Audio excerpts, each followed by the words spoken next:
जी अस्सलाम वालेकुम, मैं हूं doctor Naila, consultant gynaecologist and fertility specialist. आज हमें जिस टॉपिक के ऊपर बात करनी है वो है कि सी सेक्शन के बाद अपनी केयर किस तरह की जाए। वैसे तो मैं सी सेक्शन के इतने हक़ में नहीं हूँ, लेकिन अगर आपका सी सेक्शन इंडिकेटेड है, आपके ऑलरेडी सी सेक्शन हुए हैं और दोबारा है, तो किस तरह से आपको गाइड किया जाए कि आप अपना जो है एक्सपीरियंस है जो सी सेक्शन का, उसको वो आपका इतना बुरा ना रहे, आप जो है वो 4-5 डेज़ के अंदर नॉर्मल अपनी रूटीन में वापस आ जाए। उसके लिए जो है ना वो कुछ इंपॉर्टेंट बातें हैं, कुछ जो चीज़ें हैं वो इवन सी सेक्शन से पहले जिनका आपको ख्याल रखना है, और कुछ है जो सी सेक्शन के बाद है। तो पहले किन बातों का ख्याल रखना है?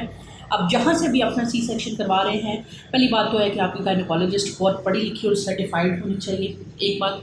दूसरी बात ये कि ओपनली आप उसके साथ बात करें कि जहाँ पे वो आपका ऑपरेशन थिएटर में करने लगी है, अपना कंसर्न ज़रूर शो करें इस बात के लिए कि उसकी स्टरलाइजेशन बहुत अच्छी होनी चाहिए। अगर खुदा न खासा स्टरलाइजेशन में थोड़ी सी भी कॉम्प्रोमाइजेशन आती है तो आपका जो प्रॉब्लम है वो ये होगा कि आपका ज़ख़म ख़राब हो सकता है, और खुदा न खास्ता अगर वूंड आपका ऑपरेशन का ज़ख़म ख़राब हो जाए तो वो साइकोलॉजिकली बड़ा ही स्ट्रेसफुल होता है, बड़ा ही परेशान कुन होता है मरीज़ के लिए, और मरीज़ जो है वो बहुत ज़्यादा दिल छूट जाता है। तो आपने अपनी डॉक्टर से बाकायदा क्लियर कट बात करनी है कि स्टरलाइजेशन का जो है वो बहुत ज़्यादा ख्याल रखें, ताकि वो भी अलर्ट हो जाए इस चीज़ के लिए, और बाकायदा इस बात का जिक्र करें कि मेरा ज़ख़म ख़राब तो नहीं होगा, क्योंकि स्टरलाइजेशन अच्छी ना हो तो ज़ख़म ख़राब हो जाता है। दूसरा पॉइंट क्या है कि सूचर मटीरियल जो जिससे आपको सिया जाता है, कट को हम क्लोज़ करते हैं, बहुत सारे मार्केट में अवेलेबल हैं और उनकी हर एक की अपनी लाइफ है। कुछ सूचर मटीरियल ऐसे हैं जो कि बहुत जल्दी बॉडी के साथ मिल जाते हैं, कुछ ऐसे हैं जिनकी लाइफ बहुत लंबी होती है और उसकी जो नॉट्स हैं वो बड़े अर्से तक आपको चुभती रहती हैं। तो यूजुअली जो गवर्नमेंट सेक्शंस में सी सेक्शन हो रहे होते हैं, ये छोटे शहरों में हो रहे होते हैं, वहाँ पे कैटगट यूज़ किया जाता है, जो कि एक उसका नाम है। उसमें क्या होता है कि उसका इन्फ्लेमेटरी रिएक्शन बहुत ज़्यादा होता है, वो हील होने में, उसका पेन ख़त्म होने में काफ़ी अर्सा लग जाता है। तो आप अपने डॉक्टर को ये एक तो कहें कि आपके अंदर जो प्रॉपर वाइक्रल है, और वाइक्रल भी चाइना बेस्ड का ना हो, प्रॉपरली एथिकॉन का वाइक्रल यूज़ किया जाए। और तीसरी बात ये कि मिनिमम आप stitch material, suture material use करें, बिला वजह की नॉट्स ना लें, क्योंकि ये एक फॉरेन बॉडी है। ये जितना कम से कम इस्तेमाल हो सकता है उतना बेहतर है, जितना ज़्यादा इस्तेमाल होगा एडहेरेंस भी ज़्यादा बनेगी और मरीज़ को मोबिलाइज होने में भी प्रॉब्लम होगा। इसी तरह से सूचरिंग टेक्निक में ये होता है कि आप मिनिमम नॉट्स का यूज़ करें और हमेशा हर नॉट को एम्बेड कर दें। जब आपकी नॉट एम्बेड होगी तो वो आपको स्ट्रेच नहीं करेगी और पेनफुल आपके लिए नहीं होगी। दूसरा कि एक सर्जिकल टेक्निक होती है, आप अपने डॉक्टर से ये डिस्कस कर सकते हैं कि मेरी पेरिटोनियम को कोशिश करें क्लोज ना करें, क्योंकि पेरिटोनियम में सारे पेन रिसेप्टर्स होते हैं। जब आप उसको धागे से बांध देते हैं तो एक तो एडहेरेंस बहुत ज़्यादा बनती है, और दूसरा पेशेंट जो है वो 7 दिन तक दर्द से उसका बुरा हाल रहता है। तो ये भी आप डिस्कस करें कि आपका पेरिटोनियम जो है वो उसको सूचर ना किया जाए, ताकि आपको पेन ना हो। जो यूके में स्टडीज़ की गई थी पेरिटोनियम क्लोजर और पेरिटोनियम नॉन क्लोजर की, उसके रिज़ल्ट बिल्कुल सेम थे। तो लिहाजा ये अब नई लिटरेचर में ये बात आई है कि अगर पेरिटोनियम आप क्लोज नहीं करते तो वो ज़्यादा बेहतर है, क्योंकि उसके अंदर एडहेरेंस कम बनती है। ये तो हो गई बात जिसकी आपकी सर्जिकल टेक्निक सी सेक्शन से पहले तक की। अब आपका सी सेक्शन हो गया तो सबसे पहली इम्पॉर्टेंट बात ये होती है कि आपने सी सेक्शन के बाद जो है वो बहुत ज़्यादा बेड पे लेटे नहीं रहना।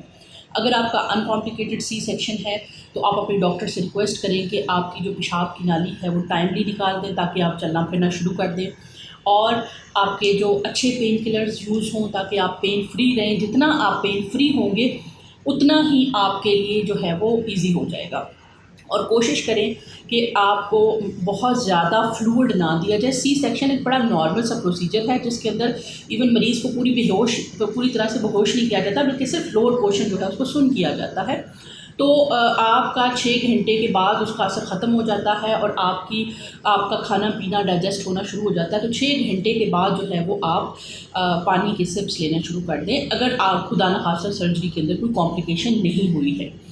अपने डॉक्टर से इस बात का रब्ता रखें, और जिस मरीज़ की पोस्ट ऑप केयर अच्छी होती है वो बहुत ही ज़्यादा उसका जो है ना वो अच्छी हीलिंग का चांस होता है। पहले 2 दिन आपने अपनी डाइट के अंदर प्रोटीन का यूज़ स्टार्ट करना है। जैसे मैंने बहुत सारे पेशेंट को देखा है तो वो जी कहते हैं कि हम रस खा लें कि नो, आपने प्रोटीन डाइट लेना है। जो कट लगा हुआ है बेसिकली फ्लैश है, flash is made up of protein. तो आपने प्रोटीन लेना है। प्रोटीन किसके अंदर होता है? प्रोटीन आपकी अंडे की सफ़ेदी और जर्दी के अंदर होता है। इसके अलावा चिकन, मटन और बीफ के अंदर प्रोटीन होता है, दालों के अंदर प्रोटीन होता है। तो आपने अच्छा प्रोटीन का सोर्स लेना है ताकि आपका जो ज़ख़म है वो हील हो जाए। 6 से 8 घंटे के अंदर अंदर अपनी टांगें वगैरह इकट्ठी करें, साइड पे करवट लेना शुरू कर दें और आफ्टर 12 आवर, ठीक 12 घंटों के बाद आपने चलना फिरना शुरू कर देना है। हॉस्पिटल ऐसा सेलेक्ट करें जहाँ पोस्ट ऑफ केयर अच्छी हो ताकि आपका जो सेशन जो कि बाद में आपने हॉस्पिटल में रहना है वो पेन फ्री हो। सी सेक्शन के बाद बिल्कुल पेन नहीं होती है। अगर किसी को हो रही है तो या तो उसको मेडिसिन प्रॉपर नहीं मिल रही या जो उसकी सर्जरी की टेक्निक है वो थोड़ी ख़राब है। अपने आप को 12 घंटे बाद मोबिलाइज़ करें, वॉशरूम जाएं। जितना ज़्यादा आप चले फिरेंगे उतनी ज़्यादा आपकी रिकवरी बेहतर होगी। मैं अपने पेशेंट्स को कहती हूँ कि पहले 1 हफ्ते में आपने 1-1 मिनट की हल्की फुल्की वॉक करनी है और तकरीबन दिन में 5 से 7 दफ़ा करनी है। यानी हर वक्त बेड पे नहीं बैठे रहना। अगर आप बेड पे बैठे रहेंगे तो आपके मसल अकड़ जाएंगे, आपके स्टिचेस अकड़ जाएंगे और आपके लिए मोबिलाइज़ करना ज़्यादा मुश्किल होता रहेगा। फ़र्स्ट टाइम सर्जरी के बाद पहला स्टेप बिल्कुल ऐसे ही होता है जैसे कोई बच्चा चल रहा है। फर्स्ट स्टेप वो जितना जल्दी आप ले लेंगे उतना आपकी हीलिंग जो है वो बेहतर हो जाएगी। इसी तरह से आपने फ़र्स्ट 7 डेज़ प्रोटीन डाइट जिस तरह से मैंने कहा कि वो लेनी है और शुगर डाइट कम से कम लेनी है। शुगर हीलिंग को स्टॉप करती है, फैट्स हीलिंग को स्टॉप करती हैं, जबकि प्रोटीन बेसिकली और फ्रेश फ्रूट एंड वेजिटेबल्स जो हैं वो हीलिंग को बहुत ज़्यादा बेहतर कर देती हैं। इसी तरह से जब आपका और जो डॉक्टर ने आपको मेडिसिन्स दी हैं उसको आपने बाकायदगी से यूज़ करना है ताकि आपका जो है हीलिंग है वो प्रॉपर होती है। हम अपने पेशेंट्स को कहते हैं कि जो हम आपकी हॉस्पिटल में पहली जो ड्रेसिंग होती है उसको हम 24 घंटे के बाद चेंज करते हैं और एक ड्रेसिंग करके पेशेंट को घर भेजते हैं और उनको कहते हैं कि घर जाके 1 दिन बाद आप शॉवर लें और डेली बेसिस पे शॉवर लें। ऑपरेशन के बाद अगर आप नहाएंगे तो ज़्यादा चांस है कि आप अच्छे तरीके से साफ़ सुथरा रहेंगे, अपनी हाइजीन अच्छी रखेंगे तो आपका ज़ख़म ख़राब नहीं होगा। मरीज़ क्या करते हैं वो घर जाके 7-7 दिन नहाते ही नहीं हैं। और अब कई मरीज़ों का ये सवाल होता है कि पट्टी करें या ना करें। 48 घंटे तक ज़ख़म का कवर होना ज़रूरी है। उसके बाद ज़ख़म के ऊपर आपने हर 3 से 4 घंटे के बाद उसको पायोडीन से साफ़ करना है। पायोडीन को साफ़ करने के बाद अगर आप ड्रेसिंग करना चाहते हैं तो आप मोस्ट वेलकम आप कर सकते हैं। ड्रेसिंग का पर्पज़ ये है कि वो एक्सेसिव स्वेटिंग को अब्जॉर्ब कर लेता है और एक बैरियर बनाए रखता है। लेकिन अगर आप साफ़ सुथरे माहौल में हैं तो आप हर 4 घंटे बाद अपने ज़ख़म को साफ़ रखें, ड्राई रखें और आपको ड्रेसिंग की अगर नहीं भी करेंगे तो भी कोई प्रॉब्लम नहीं है। लेकिन बशर्ते कि हर 3-4 घंटे बाद स्पिरिट के साथ प्रॉपर आपने स्टिच लाइन को साफ़ करना है और उसके बाद उसको ड्राई कर लेना है, पसीना नहीं आना चाहिए और डेली बेसिस पे आप शॉवर लें। जब आपका स्टिच डेट रिमूव करने की डेट आ जाती है और आपका स्टिच खुल जाता है और सब कुछ ठीक है, उसके बाद आपने क्या करना है, प्रोटीन डाइट बेशक थोड़ी हल्की कर दें और वेजिटेबल्स पे शिफ्ट हो जाए। उस वक्त आपका जो नेक्स्ट वीक है उसमें आपने अपनी वो जो 1 मिनट की वॉक थी उसको आपने 2 मिनट पे ले आना है। 2 मिनट की आपने वॉक करनी है और दिन में 5 दफ़ा ये आपने करना है ताकि आपकी जोड़ जो हैं वो लूज़ होना शुरू हो जाए।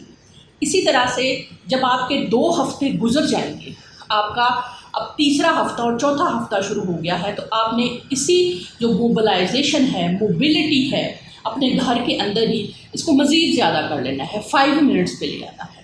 और पूरे आपने 6 वीक्स तक, जब तक कि आपका छिला ख़त्म नहीं हो जाता, आपने डेली 5 मिनट के लिए अपने घर के अंदर ही चलना फिरना है और कम से कम 4 से 5 दफ़ा चलना फिरना है और अपने घर के रूटीन के सारे काम आप करना शुरू कर सकते हैं। वेट लिफ्टिंग आपने अभी नहीं करनी है। एक दफ़ा जब आपका 6 वीक्स गुजर जाते हैं और आपका जो है वो परप्यूरियम या छिले का पीरियड ख़त्म हो जाता है, तो उसके बाद आपने अपना प्रॉपर वॉक शुरू कर देनी है। 15 मिनट से शुरू करनी है और इसको आप आहिस्ता आहिस्ता अपनी कैपेसिटी के ऊपर बढ़ा के 45 मिनट्स तक ले जाएं और अपनी डाइट के अंदर से फ़ैट और शुगर को रिड्यूस कर लें ताकि आपका जो वेट लॉस है वो होता रहे।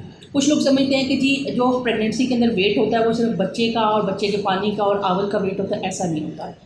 आप अगर अपनी डाइट का ख्याल नहीं रखेंगी तो आपका वेट नहीं उतरेगा और